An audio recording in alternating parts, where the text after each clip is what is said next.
When my phone rang at 3 in the morning, I thought I was dreaming. The house was so quiet that even the hum of the old refrigerator in the kitchen felt like a roar. The screen of my phone glowed against the darkness, and I squinted through half-closed eyes. But when I saw the name on the display, Adil, my son, my heart froze. It couldn't be. My son had been dead for 15 years. For a long moment I just stared at that name, blinking, my throat tightening until I could barely breathe. My first instinct wasn't fear, it was something else, something like hope. The kind of foolish, desperate hope a mother never really kills inside her heart, no matter how much time has passed. I didn't even realize I'd answered until I heard my own voice whisper, "Adil?" Silence.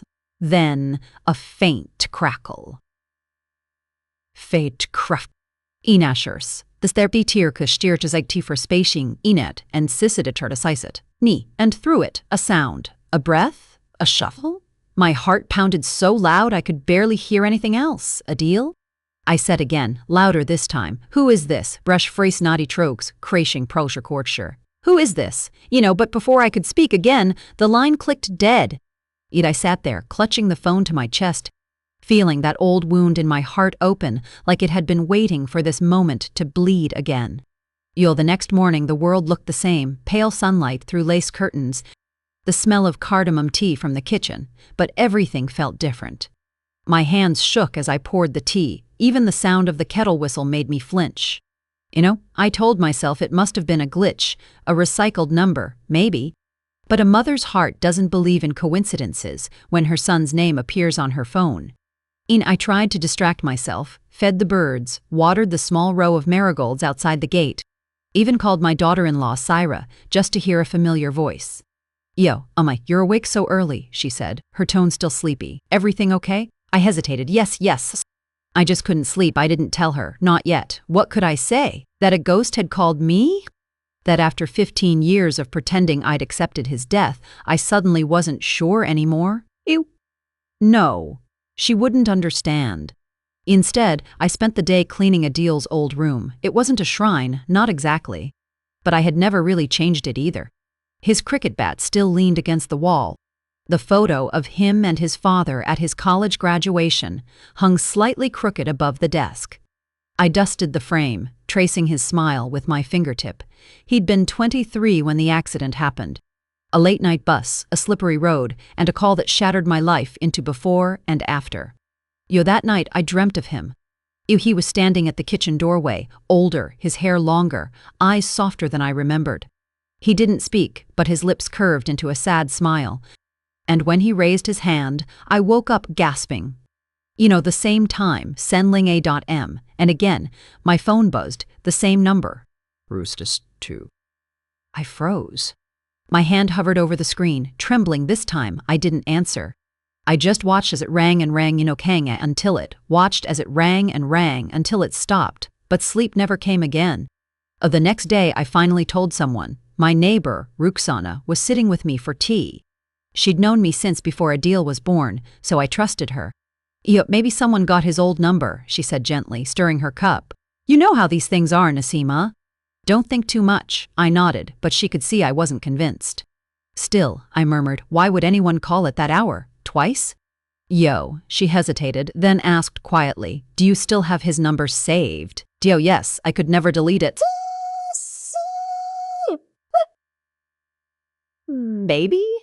She trailed off, watching me carefully. Beats the sime, says the consanguaries. She trailed off, watching me carefully. Maybe it's time. I didn't respond, because the truth was I couldn't. Delaying his number would feel like burying him all over again. That evening, as the sky dimmed and the azan echoed through the neighborhood, I decided to call the number myself. And my hands trembled so badly that I almost dropped the phone. The line rang once, twice, then connected. No one spoke. I listened hard, faint breathing maybe, or was it just static? Who is this? I whispered. Why are you calling me from this number? Aiko. Then a voice, not Adil's, but deep, male, uncertain. Hello? Who is this? My breath caught. This is Nasima. Who are you? The man hesitated. Sorry, wrong number. And he hung up, but his voice, there was something in it, something strained, almost frightened. And I stood there for a long time after that, staring at the dark screen. until the tears came quietly, not because of fear, but because for a brief moment, I'd heard a man's voice through my son's name, and it had brought him back just for a second. Still something in me wouldn't rest. Me free, semi-fur see from. The logical part of my mind, the one that raised 2 children, managed a home, buried a husband, told me to let it go.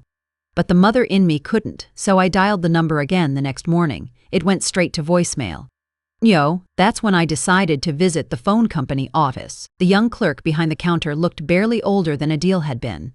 I explained as calmly as I could that I'd been getting strange calls from a number belonging to my deceased son. He checked something on his computer. This number was reissued, ma'am, about 2 months ago. To whom? I can't share personal information, he said apologetically. I almost turned away, but then he added softly, though, I can tell you it's registered under someone named Imran Khan. The name meant nothing to me. But the way the boy said it, cautious, like he knew there was more to it, made my stomach tighten. Do you know where this person lives? Just Stamforkle, ma'am. Do you know where this person lived? Stusnero, Persid? Sorry, ma'am, I can't disclose that. I nodded, thanked him, and walked out, but as I reached the door, he called after me. Ma'am? Yes? He lowered his voice. He came in last week to change the address. He looked disturbed. Said the phone kept calling someone by itself. I stared at him. By itself? He nodded. He said the call log showed 10 a.m. calls he didn't make. That night I couldn't eat, couldn't even sit still. I stared at the marigolds through the window, their petals trembling in the night breeze. 15 years of silence, and now this? Was it a coincidence? Some technical error? Or something else? At exactly r.a.m., I sat on my bed, holding the phone in both hands. The clock ticked, once, twice. And at Senling Adem sharp, the screen lit up. A deal my son Maiko. This time, I answered. A deal? My voice trembled as I pressed the phone to my ear. At first, nothing. Just the faint hum of the line, then a soft sound, and Dutta Reathencore, just the faint hum of the line. Then, a soft sound, breathing, slow, uneven. Who is this? I whispered again. Please. Why are you calling from my son's number? There was a pause, then a low male voice. Unsure, ma'am. I don't know who you are, but someone keeps calling me from this number too. I froze. What? Pulterpersolda naders and poor dager pretender sabur. Tyward. He sighed, tired. I don't know what's happening. I changed my SIM card, but somehow your number keeps showing up in my call history. 3 a.m. every night.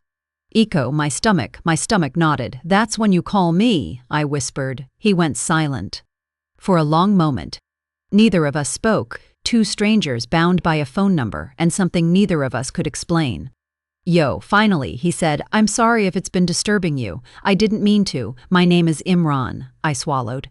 And my name is Nasima. My son's name was Adil. He died 15 years ago. The line stayed quiet. Then I heard him exhale sharply. Ma'am, I'm sorry, I didn't know. The next day I couldn't stop thinking about that voice, Imran. There was something gentle in it, something weary, like he carried his own ghosts, too. Maybe it was foolish, but I felt drawn to understand. Not because of superstition, but because I needed to know why this was happening. That afternoon, I asked Ruxana to come with me to the small market area near the phone company. I remembered the clerk saying Imran had changed his address there. Maybe I could find out more. We asked around at a few mobile shops. No one recognized the name. Then an older shopkeeper, gray beard, tired eyes, looked up when I mentioned it. Imran Khan? He repeated. Yes, he rents the room upstairs, works late nights, poor boy's had bad luck lately.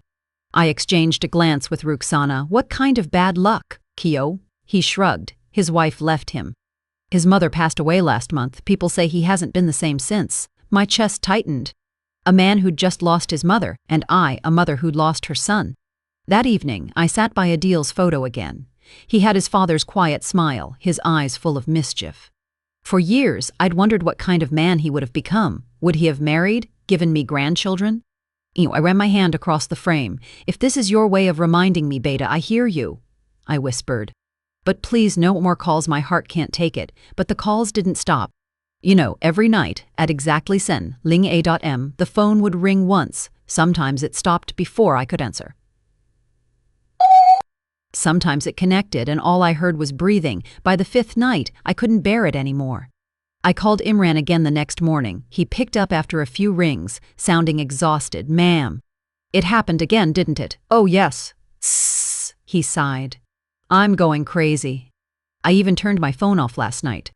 And it still showed a call from your number when I switched it back on. Maybe. I hesitated. There was a poor series voice. Maybe. I hesitated. Maybe we should meet. There was a pause, then a slow exhale. All right. I think we should. We decided to meet at a small tea stall near the post office. Public. Safe. When I arrived, the evening sky was dusky gold, and the air carried the smell of frying samosas. I spotted him instantly, late 30s, unshaven, eyes ringed with fatigue.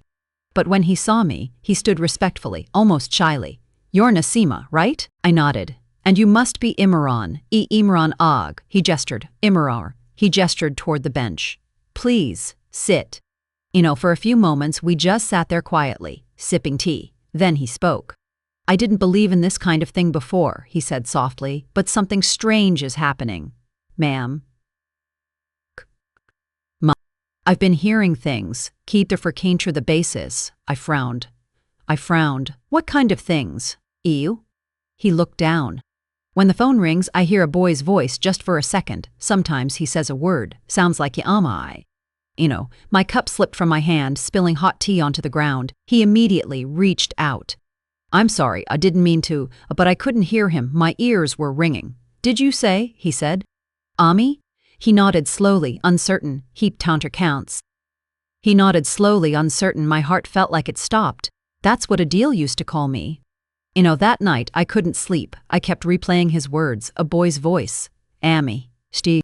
I wanted to believe it was just a misunderstanding. Maybe he'd imagined it. Maybe it was the sound of static. But not bitbersi. But my heart, that foolish mother's heart, wouldn't stop hoping. At dawn, I went to the small storage room where I kept Adil's old belongings. Ekatil's old belongings. I hadn't opened those boxes in years. Inside were his college notes, some photographs, and an old phone, a Nokia scratched but still intact. I turned it over in my hand, tracing the faded keypad. For some reason, I decided to plug it in.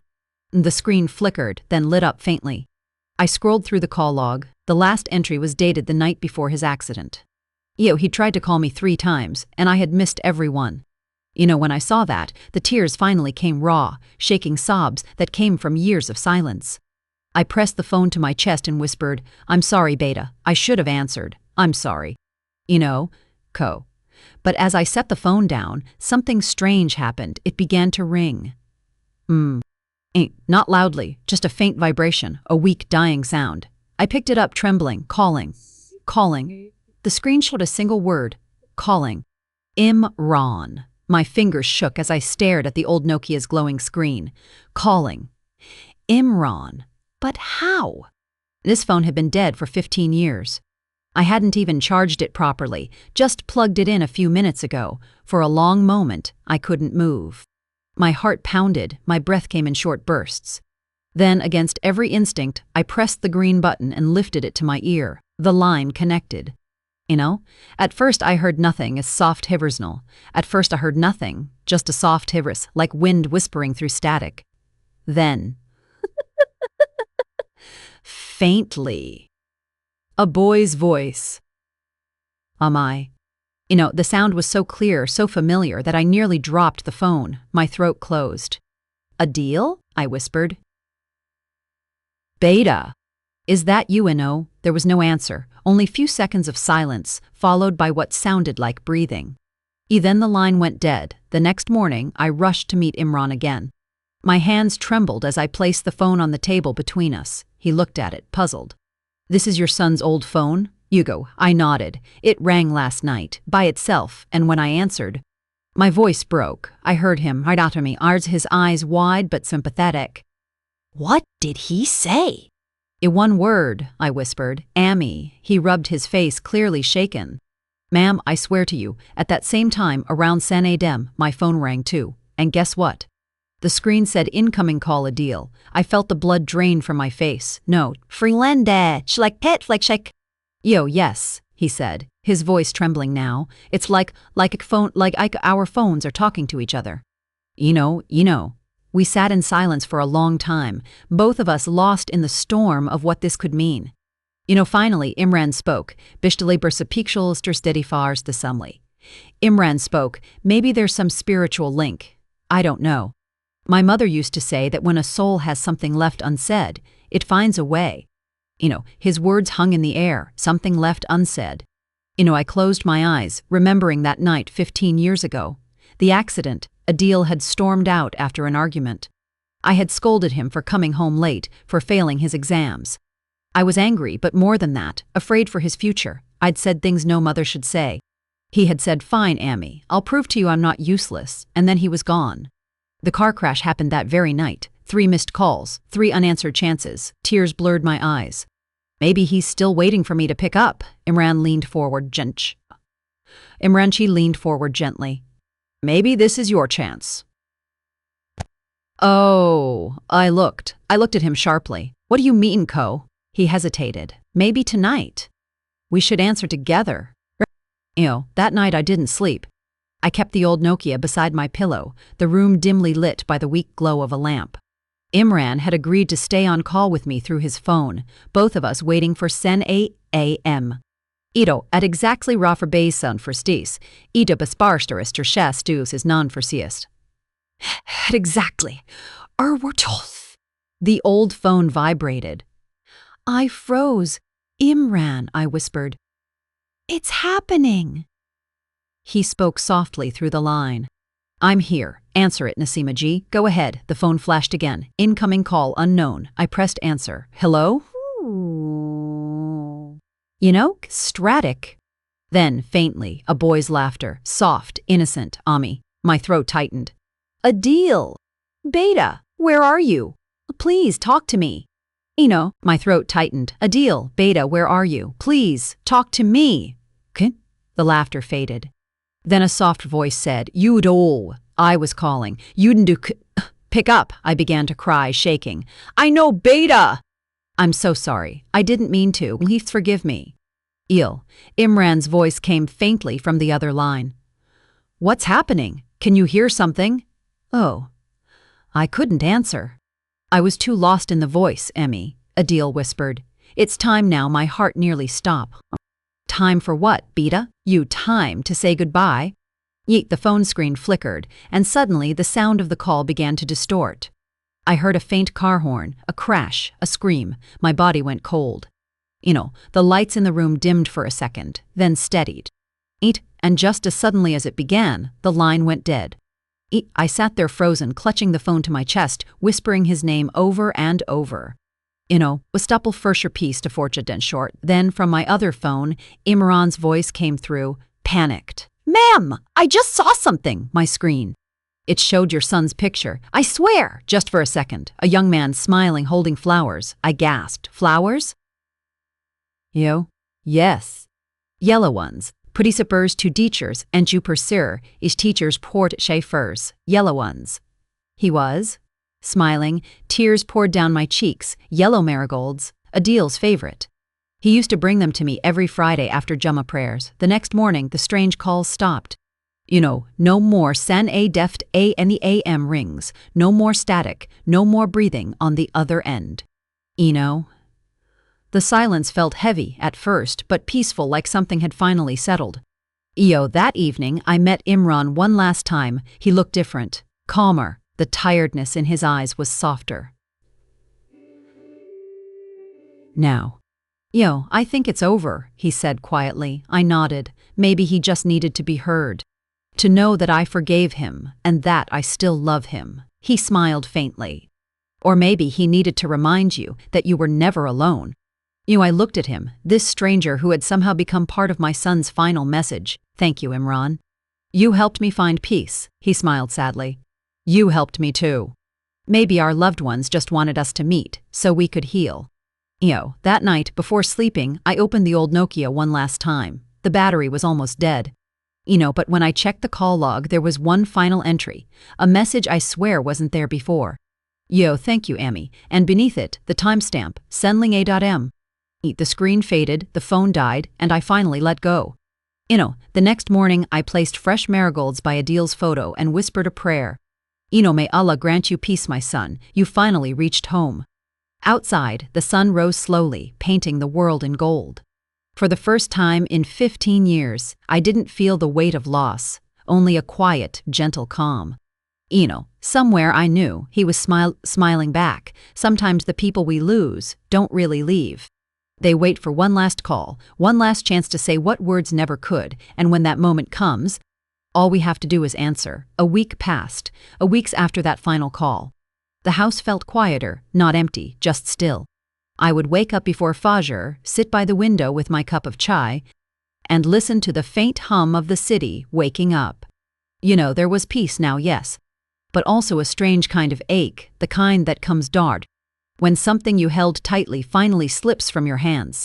I began cleaning Adil's room again, this time not with trembling fingers or tears, but with slow, deliberate care. I folded his old t-shirts, arranged his childhood trophies on the shelf, and opened the drawer I hadn't touched in 15 years. Inside was a small diary, black leather, the edges worn soft. I had never seen it before. The first page was blank, but as I turned it, my breath caught. For Ami, he in his messy teenage scrawl, mas perpikul. Ami, he had written in his messy teenage scrawl. Below it, a date, 2 days before the accident. My eyes blurred as I began to read. Sometimes I think Amy doesn't see how much I love her. She worries too much. She doesn't know I'm trying. I just want her to be proud of me. One day, I'll make her smile again. Tears fell silently onto the page. If anything ever happens to me, I want her to know I was never angry. I just wanted to make things right. I wanted to call her that night, but I didn't know what to say. So I didn't. Maybe she'll understand someday. The last line was underlined. I love you, Amy. Always. I closed the diary and held it against my heart. The air felt thick, heavy with the kind of love that doesn't die, just waits. That evening, I took the diary to Imran. He was sitting outside the tea stall again, reading from his Quran. When he saw me, he stood up immediately. You found something, he said softly. I nodded and handed him the diary. He wrote this before he died. Imran opened it carefully, read a few lines, and sighed. Sometimes the people who leave us early, they still teach us the most important lessons. What lesson do thee wanted me dup to bshi do? What lesson do you think he wanted me to learn? I asked. Imran looked up, his eyes kind. That love doesn't need perfection, it just needs patience. His words settled deep inside me. I realized then that for 15 years I had punished myself, believing my anger had caused my son's death. But maybe, just maybe, Adil had forgiven me long ago. Maybe the real call wasn't about ghosts or mysteries. Maybe it was mercy. The days rolled gently after that. I started volunteering at the local community center, helping young boys with their studies, the same age Adil had been. Every time I looked at one of them struggling with his books, head down, ashamed, I saw my son in them. And every time I smiled and said, "It's okay, Beta, you'll get it next time." No, because if I couldn't say those words to Adil when he was alive, I could at least say them to someone else now. Healing, I learned, doesn't always come with tears. Sometimes it comes with small kindnesses, offered quietly, in memory of someone we loved. One evening, as I locked up the center, my phone buzzed. It was a text from an unknown number. The message said, thank you for helping my son. His name was Imran Jr. You've made him believe in himself again. I smiled, that same quiet smile that comes from understanding life's strange circles. Imran had moved away a few months earlier to another city to start a new job. But somehow it felt like our connection, like my son's message, had spread beyond just us. Maybe that's what love does. It ripples outward, touching hearts we don't even know. That night I placed Adil's diary beside his photo and whispered, see, Beta, you kept your promise. You made me proud after all. Outside, a gentle rain began to fall, soft, steady, cleansing. And as I drifted to sleep, I thought I heard it again. faintly, warmly, a voice in the rain saying, "Yo, I love you, Amy." I didn't wake up frightened this time.